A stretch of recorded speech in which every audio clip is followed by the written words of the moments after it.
Sunday, January 13th here at SFO Terminal 2, one of the nicest airports if you ask me. Going to hop on a flight pretty soon to Palm Springs, Indian Wells, and put in some poker sessions down there.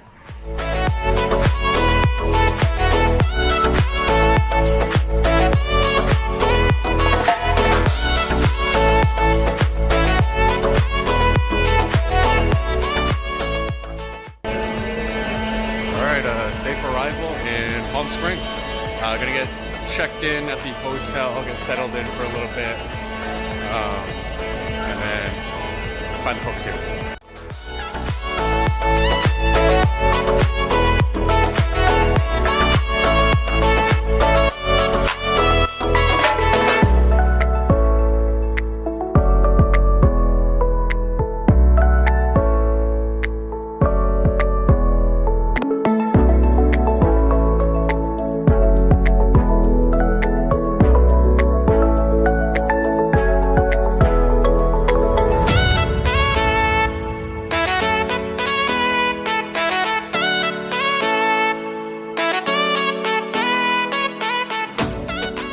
January 13th here at Agua Caliente Casino. It's about 9:30 in the evening right now, and gonna go put in a session at the 2-5 game. Hopefully it's running. But before we hop into the game, just want to do a quick recap of the weekend. Yesterday, on Saturday, I was actually at Mount Tamalpais doing a hike.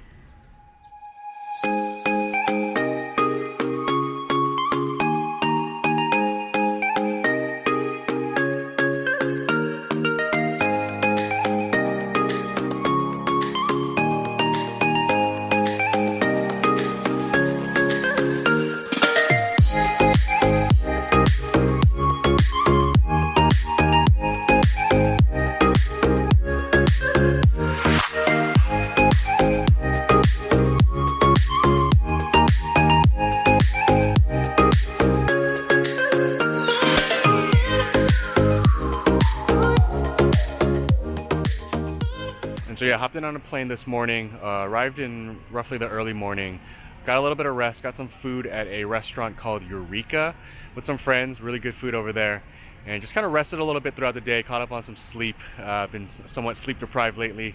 But yeah, now we're here. We're gonna go put in a session to see if we can run it up a little bit.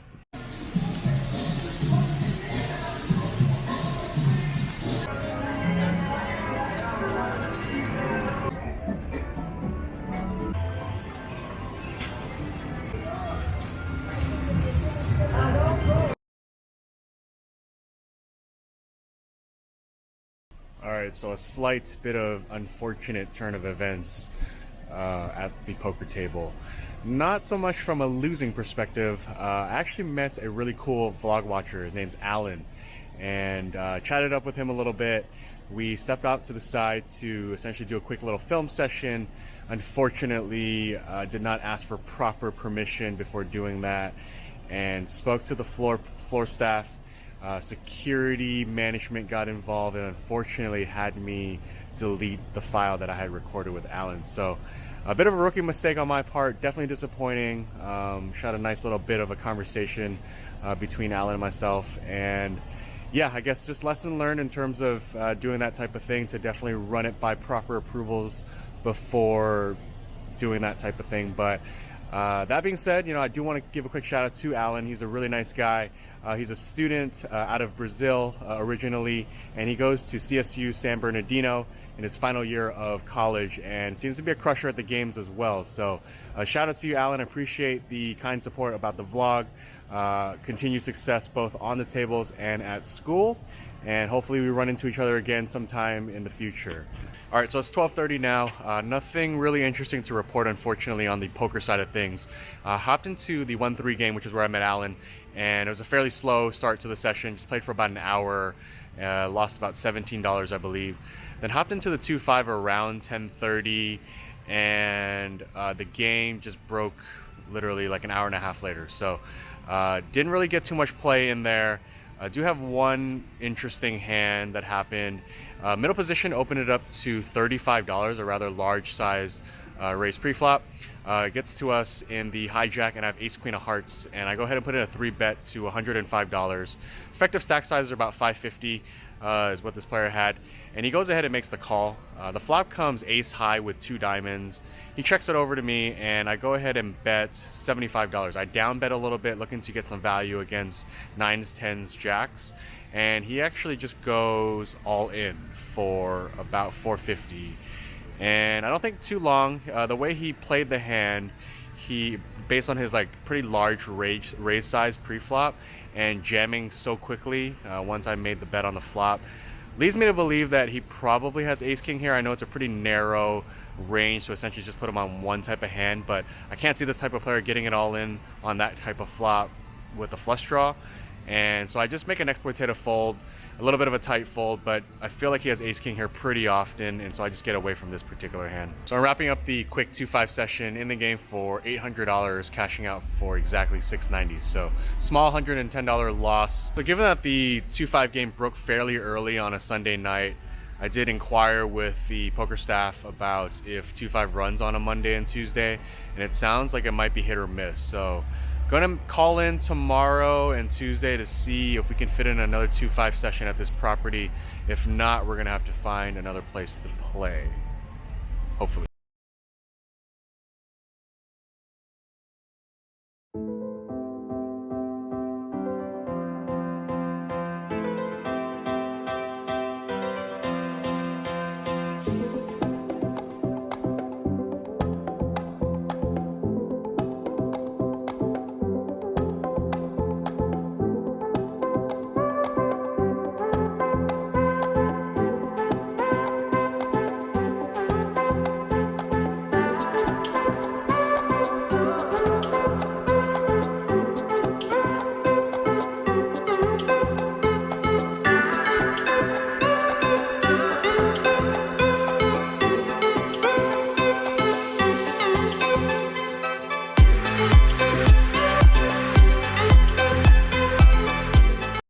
Alright, it's Tuesday, January 15th, back here at Agua Caliente Casino. Got here about 5:30. I checked Bravo Poker, and they had a 2-5 game listed with a wait list before I arrived. But when I showed up, the game actually just broke 10 minutes before that. So, been playing 1-3 ever since. Got on the table around 6:30. And I thought the session was gonna start off pretty well when we pick up our first hand. We have pocket kings in middle position. I go ahead and bump it up to $12. We get 3 callers, I believe 3 early position players and a limper. And so we go 5 ways to a flop of deuce 4-7 2 diamonds. Checks over to me. I make a continuation bet of $40. We get 1 call. The turn brings another deuce, and so it pairs the board, probably the best card for us other than a king here. And it checks over to us, and I go ahead. He's got about $140 left, and although we have a king of diamonds here to block a flush, he can have a ton of combo draws here that definitely want to get value from. If I check back and he bricks the river, we're not going to get any value. So go ahead and just jam all in for $140. He doesn't think too long and makes the call. The river comes a jack of spades, and I turn my hand over, and it's good. Our next hand is a straddle pot. It's a couple of limpers. Gets to me a middle position with 10 jack offsuit, I believe 10 of clubs, jack of diamonds. The game's been playing pretty loose, and a lot of times when I'm playing these 1-3 games in a very loose game, I definitely do not play GTO. Definitely lean more towards an exploitative style with a very loose and aggressive type image, mostly value-based when it comes post-flop, but I go ahead and bump it up to $30 with this hand, and we get 3 callers. We go 4 ways to a flop of king jack 7 2 diamonds. The under the gun player leads for $6, and I go ahead and bump it up to $50, and all 3 players make the call. All right, turn comes a deuce of clubs. The under the gun player checks it. I look around the table at the 3 players, and they're all looking quite weak at this point. Definitely not really putting anyone on a king. And although we have middle pair here, I feel like we can put a lot of pressure on these 3 opponents. And given that I don't think we're ever dead unless I'm up against exactly pocket 7s here, I think it's a decent spot to just be aggressive here. And so I go ahead and jam all in for $250. I cover each of the players remaining in the pot. The first player folds pretty quickly. The small blind player actually calls for his $180, and the other player folds. So we go heads up to a river card, which is a queen of diamonds. I turn my hand over, feeling like it's probably not good, and he actually turns over ace-3 of diamonds. So we were good heading into the river. I don't think I was giving him the right price to call with the nut flush draw there. So I like my read on this play. I might have pushed out a weaker king, which is also a good thing, and probably got the weakest hand to call us here. So feeling good about the play, not the result, but yeah, that's how it goes sometimes in these games. All right, so I'm under the gun in this next hand with queen 10 of clubs. I go ahead and make it $12 and get 7 callers. So only one player folds out. The flop comes 9-4 deuce 2 clubs. So we flop a flush draw and 2 overs. I go ahead and just lead for $60. One of the middle position players calls, and the player in late middle position jams all in for about $210.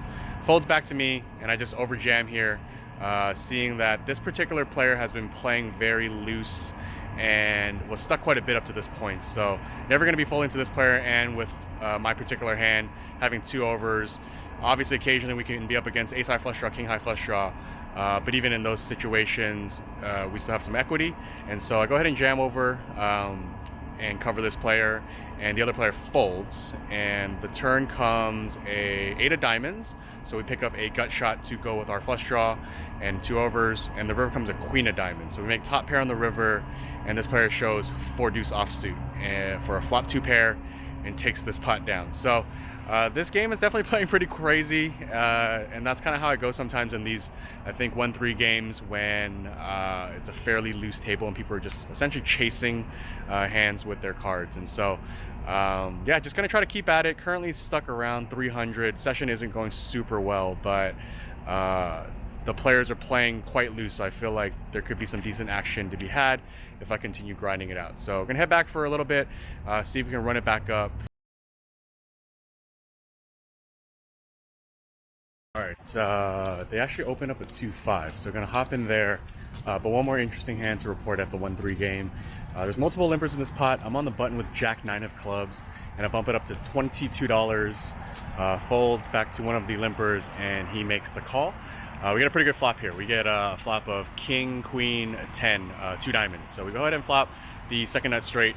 Player checks it to us, and I size up a little bit because of how wet the board is, and this player has shown a pretty big propensity to just call and play pretty loose. So I bet $30. He makes the call. The turn brings a 9, so now we've got the one-liner straight. Not the best card because now we're chopping with another jack, but he checks it to me, and I bet $50, and he just snap jams all in for 170. So make the quick call. The river comes like an 8 or something like that, and he turns over queen 9 for a turn 2 pair. So our hand is good here. We scoop a pretty nice pot. Ended the 1-3 game down 315 in the game for 700, cashing out 385. So see if we can bounce back at the 2-5 game. I'm gonna go in there with, I think, $800. So come back to you in a bit.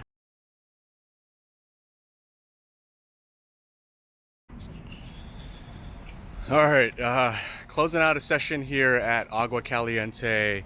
It's 2:40 in the morning. I got on the 2-5 game at about 10:15, so 4.5 hours almost. Yeah, session went pretty well. Game played pretty crazy. Have a few hands here to recap. All right, first interesting hand comes when I have queen 10 of hearts under the gun. I make it $20 to go. A middle position player makes the call, and the small line makes the call. So we go 3 ways to a flop of queen 7 deuce 2 clubs. Make a continuation bet of $40. Both players call.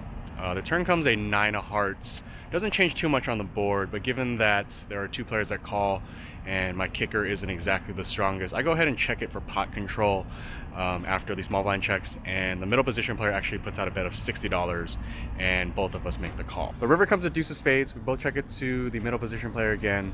He bets $100. The small blind makes a rather quick fold, and I make a pretty quick call, and our hand is actually good. So we take this one down. Next hand, the straddle is on. A middle position player opens up to $35. The big blind makes the call, and I have king of diamonds, 10 of hearts, and I make the call as well.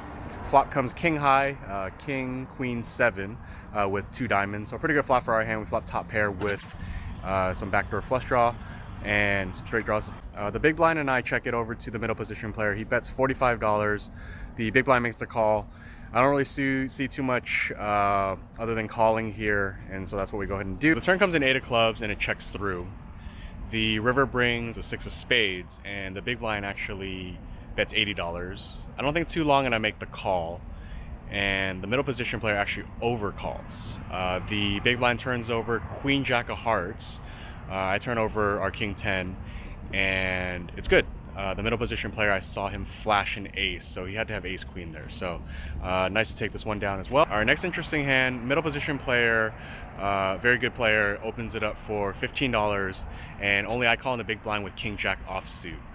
Flop comes King 4 Deuce Rainbow, and it actually checks through. Turn brings an offsuit jack, so we have top 2 pair on this board. I check it again to hopefully induce, and this player does indeed bet $20. I realize the board is fairly dry here, but I want to take I guess a little bit of an unusual line with this particular value hand. I go ahead and raise it to $70 to build a pot, and he actually makes the call. The river comes, I believe, a 6 of spades, and again, up to this point, the game flow dynamics were such that I've been opening a lot of hands, and I know this player has been catching on to that. And so I think that kind of helped me build a little bit of a, I guess, a loose and aggressive image. And so rather than sizing down, I actually go for a pretty big value bet here. I bet $220. He tanks for a little bit and ultimately makes the call. And so we turn our hand over and it's good. Our last interesting hand comes when we're down to 5-handed. I actually tightened up my game quite a bit towards the middle end portion of the session. There were a couple players that were drinking and playing fairly loose in a pretty wide range, and so I didn't want to get myself into too many tough spots and just kind of pick and choose some good spots to find some value. So here, this last hand is when we are 5-handed. I have Ace King of Hearts under the gun, and I make a standard $20 to go. The button, who knows that I've been playing pretty tight, actually puts in a 3-bet to $75. The small blind player then just jams all in for about $220. I cover both players. The button has around 800 and I've got about 1500.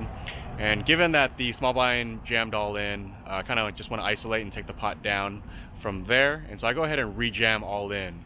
And the button doesn't think too long. It actually goes all in as well for about 800 effective, as I mentioned. So gonna probably have to get a little bit lucky here. And the board runs out King 7 8 8 6. I go ahead and turn my hand over, not a 6 actually, it was a 5 on the river, and actually go ahead and turn my hand over, and it's good. The button actually shoved with pocket jacks and the small blind of pocket 6s, so we outdraw both hands there and we scoop a pretty big pot. So after winning this all in, the other 2 players decided not to continue. So we were playing 3-handed for a little bit actually, was able to run it up a little bit more. There was a really crazy hand that happened between the 2 other players. I don't remember the exact action, but there was a flop of 10-10-3, it checked through, there was a 9 on the turn, and there was a small bet and call, and then the river was a king, there was a lead, and then there was a there was a raise, and then the other player just jams all in for about 900 total, and the other player calls, insta calls. The player that had shoved had pocket 3s for a flop full house, and the other player had pocket 10s for flop quads. So a pretty massive pot 3-handed, pretty nasty cooler if you ask me. And so yeah, they get $2,000 in by the river, pretty nasty. So yeah, that's kind of how the session went. As I mentioned, it was a pretty crazy game, lots of drinking. And yeah, glad we just kind of were able to weather kind of a variety of different personalities and difficult spots on the table to find a pretty good ending to the session. I was in the game for $800. I cash out 2210, so a profit of 1410.